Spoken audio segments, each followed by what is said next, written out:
just don't know. People see me, but they just don't know. Come on, baby, let the good time roll. Yo, what is going on, everybody? It is Straight Outta Boston here, aka the King of Boston, and today we are back for episode 57 of the Miami Marlins franchise here on MLB 13, the show. And today we have Game 5 of the 2017 National League Division Series, the NLDS. If you guys missed the last episode, we went up 2-1 in the series, ended up playing Game 4 and losing in New York. So we are back in Miami for what is expected to be an absolute pitcher's duel. Two of the best young arms in baseball, although now they're starting to enter their primes in this franchise. Matt Harvey versus Matt Moore. You can take a look at the recap of the first couple games. A lot of hitting so far, and Matt Moore got beat around a lot in the first game, Game 1, although Matt Harvey did get the loss in Game 2, so we got a couple of 0-1 pitchers going here on full rest. It should be a very good game, though. Don't let those records fool you. These are two very talented young arms. Take a look at the Mets lineup right here. I believe it's the same as the last game. I don't think there are any changes. So let's get into it right away. 1-2 count to Tim Wheeler. And Wheeler's going to go down looking at that 98-mile-an-hour hitter. And Matt Moore gets the game started the right way with a nice strikeout of their leadoff man. Now one out in the inning. 1-2 count to David Wright. And Wright is going to go down. He tried to check his swing. I think there was a called strike anyway, as that it's going to make it 2 away in the inning. And we would get the last guy to go down, so we're going to the bottom of the first inning. You take a look at the Marlins lineup right here. Same as last game, I do believe, except we have Casilla and Christian Yelich in there to face the righty. And here was such an interesting thing I saw. Looked like what appeared to be a very intentional hit on Giancarlo Stanton. It was a 1-1 fastball, but, I mean, you usually don't miss that bad if you're Matt Harvey. First base was open, kind of an intentional walk, I don't really know, but Vinny Machado up here, the 0-1 count, and Machado's going to pop this one up to right field. There is Cesar Puello over to field that he will make the catch, and the hit by pitch does not come back to bite the Mets, as Harvey gets away unscathed in the first inning. So we're going to head to the top of the second. 1-2 count to Travis d'Arnaud, and d'Arnaud goes down by way of the K. That is a two-seamer that d'Arnaud could not catch up to. Strike 3 called, or strike 3 swing, I should say. Now later in the top of the third inning, Escobar is up, and Escobar goes down on the circle changeup with the runner on first, not able to come up clutch. Bottom 3, Jose Iglesias up 1-1 count. Iglesias lines that one to center field. That one is going to get down for a base hit. And the Marlins have one of the rare opportunities so far in this ballgame as Harvey settled down since that first inning. Xander Bogaerts is up. Iglesias is going. Bogaerts crushes one to deep center field. That one is back, and that is going to be caught by Wheeler at the track. Iglesias tagging. The throw into second is quick, and Iglesias is out. A double play. A nice throw by Tim Wheeler gets Iglesias. And we're going to skip ahead here. So we remember in the bottom of the first inning, Stanton getting hit. Once again, it looks like a very obvious, very intentional, unintentional walk. But here we go. We're going to get back at them. Ike Davis, the Marlin killer who had 2 home runs in Game 4. Well, we weren't too happy about that, and we weren't too happy about them hitting our best player. We're going to get back at him. Ike Davis goes down. Didn't mean for it to be that high. Hit him in the top of the back, so was very respectful. Only went for the back, but, you know, that's how it goes in baseball. You got to let the players police themselves. And Moore was just getting back at the Mets right there. 3-2 count to Clint O'Neill, and O'Neill's going to go down on the circle change right there. Matt Moore, unlike Ryan Dempster when he did to A-Rod earlier this year, it's actually good enough to allow that base runner and not have it come back to bite him, as Dempster did end up allowing like 2 runs in that inning. But nonetheless, that is going to be strike 3 swinging. Dustin Ackley could not catch up to that 98-mile-an-hour hitter, and Matt Moore is looking very impressive so far. 0-2 count to Yunel Escobar. And Escobar is going to hit that one into deep left center field. That one is going to end up one-hopping off against the wall. There is Yelich over to field it. He will fire it into the cutoff man, but it's a 1-out double for the New York Mets. Yunel Escobar gets aboard, and the Mets are threatening here now. Next batter is going to be the pitcher, Matt Harvey. Harvey's going to pop this one up towards right field. Stanton going over, and he's going to make the catch. An impressive catch by Giancarlo Stanton. He's not the best fielder out there, but he gets the job done as Escobar tags up and moves to third base. So now runner on third, 2 outs. Tim Wheeler up, and Wheeler's going to pop this one up in the left field. Yelich is over. He will make the catch, and that run will not come home to score. And that is going to continue the scoreless tie here in the bottom of the 5th inning. Alberto Montano up 2-2 count. Montano goes down to what was just Harvey's first strikeout of the game, but it was a nice one right there, getting Montano to chase the slider. Now later in the inning, 2-2 count. Matt Moore is up, and Matt Moore is going to end up lining this one at deep left center field. That one is back, and that is going to be a running catch by Clint O'Neill. Very nice catch by the left fielder. Moore put a good charge in that one, especially for a pitcher, but nonetheless, it does not matter. That will be an out in the box score, and that's what matters at this point. So here we go. Bottom of the fifth, 2-0 count to Jose Iglesias. Iglesias grounds the one to the shortstop. Escobar fires to first base, and that is in time for the out. We are through 5 scoreless here in Miami, but top of the 6th is where the fireworks started to come about. As David Wright up to lead off the inning, he's going to line that one into center field for a base hit. Vinny Machado is there. He'll fire that one into the second baseman, and the Mets have a leadoff base runner and another scoring opportunity. Now Ike Davis up.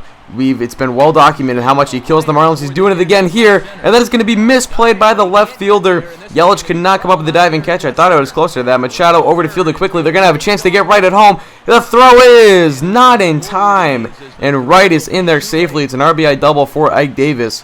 If Yelich doesn't try to dive for that ball, Wright is definitely no further than third base, but scores here. Now next batter is Clint O'Neill. That one gets away from the catcher, Brantley. Moore over to field it. But Ike Davis does advance to third base, and now it's a runner on third with just no outs in the inning. And here comes O'Neill, the 1-2 count. He's going to go down swinging on that circle change. O'Neill has had a rough day at the plate so far, as that, I believe, his second or third strikeout. And now 2 batters later with a runner on first, Cesar Puello is up. He hits that one to deep center field. That one is going to be fielded over by Vinny Machado, but this will score Ike Davis from third base as he was tagging on the play. And it's a 2-0 ball game. Dustin Ackley up next, 2 away in the inning. First pitch of the AB, grounded softly back to Moore. He will fire onto first base in time, and that is the third and final out of the inning. But the Mets get 2, and it's a 2-0 ball game. So we're going to head to the bottom of the 6th. Xander Bogaerts up to lead off, 0-1 count. He takes that down and away, breaking ball to deep right field, and that is gone. Xander Bogaerts gets the Marlins on the board and cuts the lead in half as it'll be a 2-1 ball game after the solo shot by Xander Bogaerts. He has shown plenty of pop in his bat this season, in his first full season with the Miami Marlins, and he's shown it right here. A 377-foot shot to right field, lands in the bullpen, and it's a 2-1 ball game. Now with Harvey still on the mound, the first pitch of the AB to Rob Brantley, and Brantley's going to line that one into deep left center field. That is going to one-hop up against the wall. Brantley rounding first is going to head for second, and 2 straight pitches have been absolutely leveled by Miami Marlins hitters, so that could be a cause for concern for the Mets. Giancarlo standing up, the 0-1 count. Stanton lines it into left field for a base hit.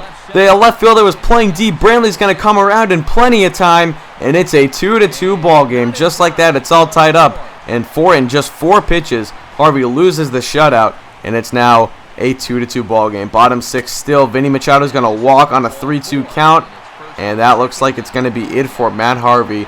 A great start to the day, but a rough ending as he will come off, and Corey Lupke will come on in relief, a man with a 20.25 ERA so far this postseason. A bit of an interesting decision, but it is a short sample size, only an inning and a third. So Avisail Garcia will come in and pinch hit as they were going for the lefty-lefty against Yelich, but we're going to one-up them with Garcia coming off the bench in a pitch hitting role.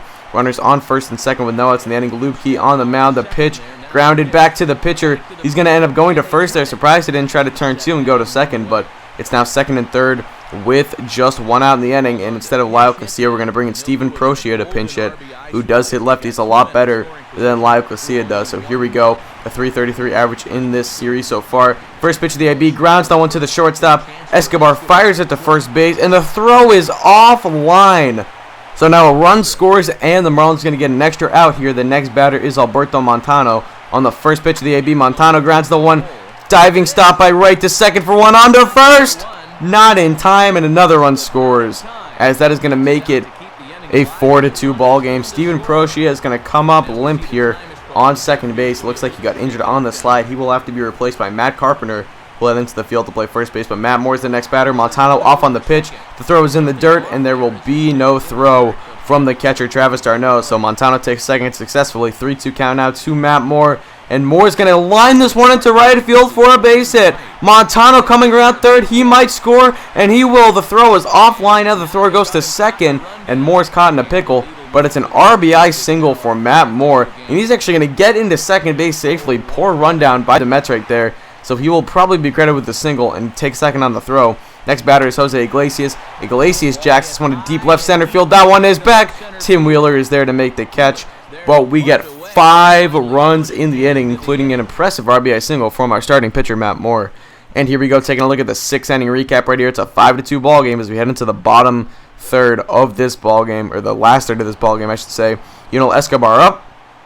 Yunel Escobar is going to walk here on a 3-2 circle change that Moore just let get away from him. So now here we go, Tim Wheeler up 2 batters later, 0-2 count. And Wheeler's going to line this one, or ground this one into right field for a base hit. So now with just 1 out in the inning, 2 runners on for the Mets, and they will bring the tying run to the plate with the right time, or the right part of the lineup up for this type of opportunity. And that is going to do it for Matt Moore. We're going to bring in our 7th inning man, J.J. Hoover, who threw a scoreless inning previously in this series. Let's see if he can get out of the jam. The next batter is David Wright, the 0-1 count. Wright's going to hit this one to deep right field, but Stanton is there on the warning track, and he will make the catch 15 feet deeper, and it's a tie ball game. But luckily, that deep Marlins Stadium, or that deep Marlins Park, is holding that one in. And we're going to bring in Tom Roy to end up facing the lefty as Ike Davis is due up. Roy struggled so far in the postseason as 2 1/3 innings of work so far, but he just needs 1 out here, and he's going to get it.